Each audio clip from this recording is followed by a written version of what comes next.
Chapter 7 ECO electronic commerce operator under section 9(5) और 5(5) 9(5) of CGST act और 5(5) of IGST act. Following are the services supplied through ECO. Tax shall be paid by ECO. Following are the services supplied through ECO. Tax shall be paid by ECO. Under section 9 subsection 5, services by way of transportation of passenger by radio taxi, motor cab, maxi cab and motorcycle. Services by way of transportation of passengers by radio taxi, motor cab, maxi cab and motorcycle। मतलब ये कि जो ओला Uber वाला है, ओला Uber वाला वो क्या किया है कि अपना एक साइट बना दिया है, वहाँ पे सब लोग रजिस्टर करते हैं ट्रांसपोर्टेशन ऑफ पैसेंजर के लिए, तो वो केस में ECO को टैक्स पेड करना पड़ेगा इलेक्ट्रॉनिक कॉमर्स ऑपरेटर को अंडर सेक्शन 9(5) और 5(5). Services by way of providing accommodation in hotel, inns, guest house, club, camp site or other commercial places mean for residential or lodging purposes except by a person registered under GST।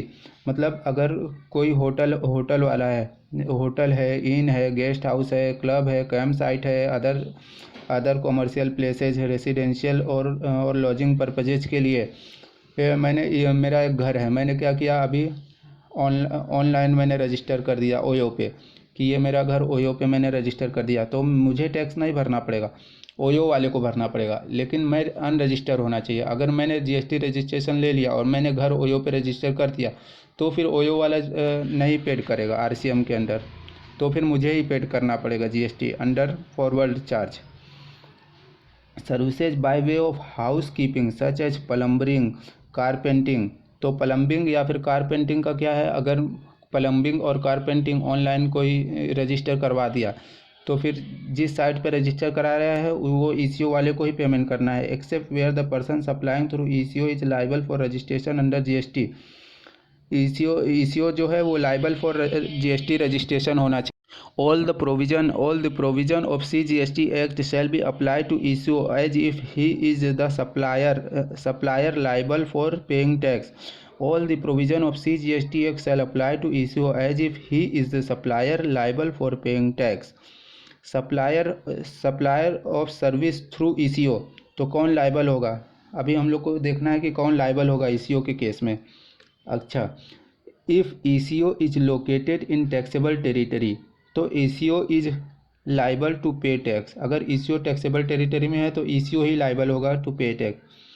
If ECO does not have physical presence in taxable territory, अगर ECO का taxable territory में कोई presence नहीं है तो person representing the ECO is liable to pay tax. Person representing the ECO is liable to pay tax अगर उसका ECO का does not have physical presence in taxable territory.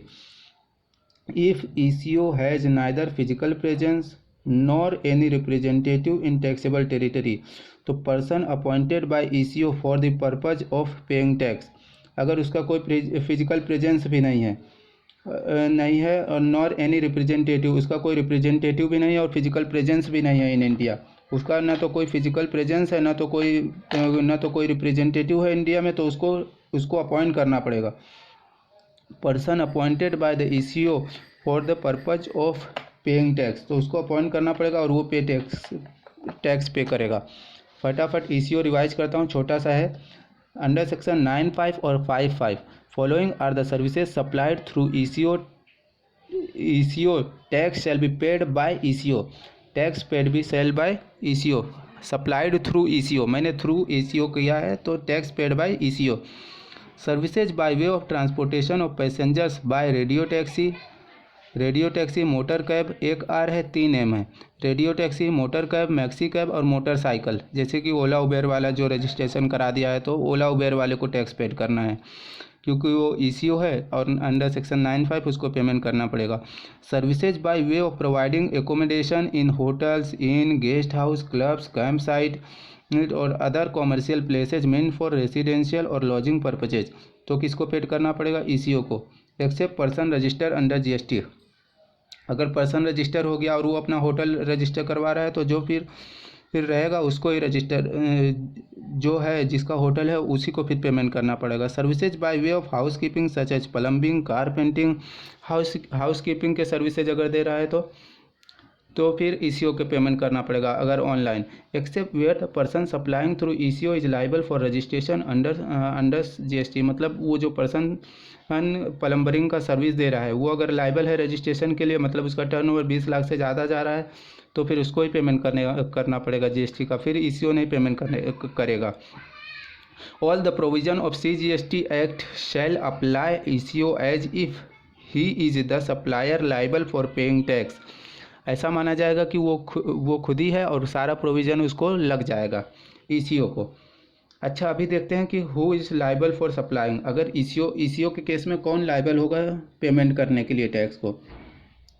If ECO located in taxable territory तो ECO is liable to pay tax. If ECO does not have physical presence in taxable territory तो person representing the ECO is liable to pay tax, मतलब representative ECO का pay tax करेगा। ECO has neither physical presence nor any representative in the taxable territory तो person appointed by ECO for the purpose of paying tax. अगर उसका physical presence भी नहीं है और रिप्रेजेंटेटिव भी नहीं है तो ईसीओ को क्या करना पड़ेगा, वो अपॉइंट करेगा पर्सन फॉर पेइंग टैक्स।